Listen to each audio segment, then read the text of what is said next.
Okay, this is math lesson, chapter 1, lesson 3, about exponents.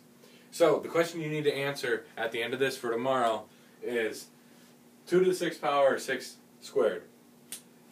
And so I'm really hungry. So, here's the problem. I'm a frequent flyer at Lena's. And Lena's is going to say thank you to me for going there so often, and they're going to give me a gift card or a gift certificate, and they offer me 2 different things. They say you can choose. They say you can get a gift card that says you can buy 2 to the 6th power burritos, or 6 squared, or 6 to the 2nd power burritos. So I get to choose. I either get one that allows me to buy 2 to the 6th power amount of burritos, or 6 squared burritos. So which one am I going to choose? So that's the question you need to answer tomorrow, and that you should be able to answer by the end of this video.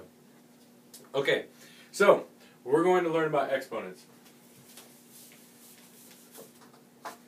So exponents it tells you how many times you take a base number, how many times you multiply a base number. So the 2 things you need to know, if we take a look at a number like 5 to the 3rd power, the base number is one at the bottom. You can remember it because the base of something is the bottom of it. So the base is a number down here, and the exponent is this number up here.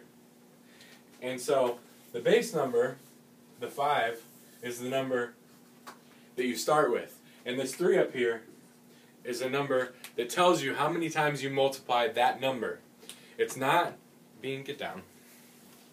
Get down. It's not the number that you multiply. That's not 5 times 3. It's get out of here. It is 5 times itself this many times. So if we look at this problem, our base number is 5, and 3 says we need to multiply 5 by itself 3 times. So what we're going to do on that problem is we're going to rewrite it. 5 times itself 3 times. You are going to knock over this iPad, and I'm going to kick you out of the house, and you're going to get eaten by a pack of wolves. Jeez. So I'm going to do 5 times 5 times 5. That's my problem. That's what that means. 5 is a base number, and you multiply it by itself 3 times. So that's really all there is to it in this lesson. And you can go the opposite way, and you can see a problem like this. 3 times 3 times 3 times 3 times 3. Let's add another one over here. Times 3. That's a big math problem. 3 times 3 times 3 times 3 times 3 times 3. If we want to put it in an exponential form, first we look at the base number. What is the base number? Obviously, it's 3, because 3 is the number that we're using here. So our base number is going to be 3, so we're going to put that on the bottom like that. And then what we need to do, don't you even think about it. No. And then we need to count how many times did we multiply it by itself.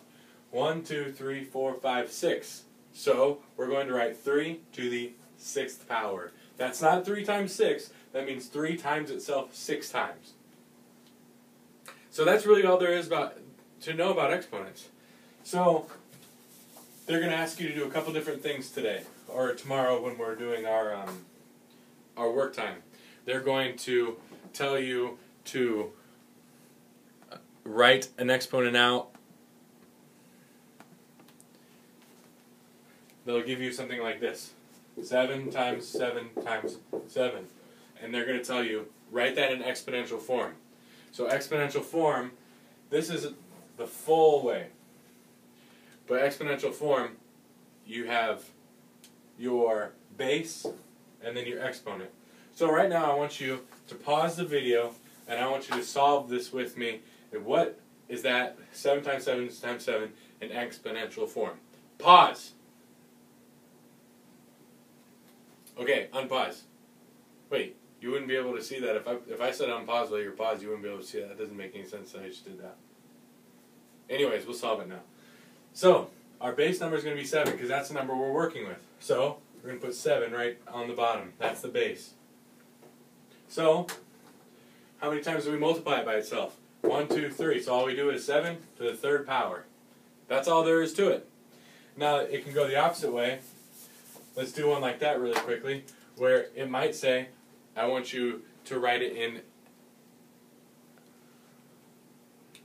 expanded form or something like that. So if you write something like, if it gives you 3 to the 9th power, then you just do the opposite. You're taking 3 times itself 9 times. So all you're going to do is write 3 times 3 times 3 times 3 times 3 times 3 times 3 times 3 times 3. So that's the way to go the opposite way. The other thing it's going to ask you to do, it's going to say on your work that you're going to do tomorrow, it's just going to say find the value. When it says find the value, that basically means solve. So you might have a problem like this. It might say 4 to the 3rd power. And so first thing you need to do that is write it out into the form, the expanded form. So 4 to the 3rd power, does that mean 4 times 3? I hope you're saying, no, it's not. It means 4 times itself 3 times. So 4 times 4 times 4. So it says, if it says find the value, all we're going to do is we're going to do that problem. So 4 times 4 is 16, and then we're going to do 16 times 4. So 16 times 4, we can just do 16, 4 is 64. That's all there is to it. I'm going to have you solve one of those for me really quickly. Notice I'm talking really fast because I'm really, really hungry to go eat my pizza. I really want tacos when I eat pizza. Okay, so I want you to do 2 to the 5th power. Pause. Okay, so you're going to do 2 times 2 times 2 times 2 times 2. So all we're going to, let's just group them. 2 times 2 is 4, 2 times 2 is 4. 4 times 4 is 16. 16 times 2 is 32. So 2 to the 5th power, it's not 10. If you got 10, that means you did 2 times 5. That's how we're doing. We did 2 times itself 5 times. So your answer should be 32. So that's really all there is to that lesson. It's a quick one today. So rewind to the beginning, and you need to answer the question about which taco deal should I take. Yeah, that's it. See you tomorrow.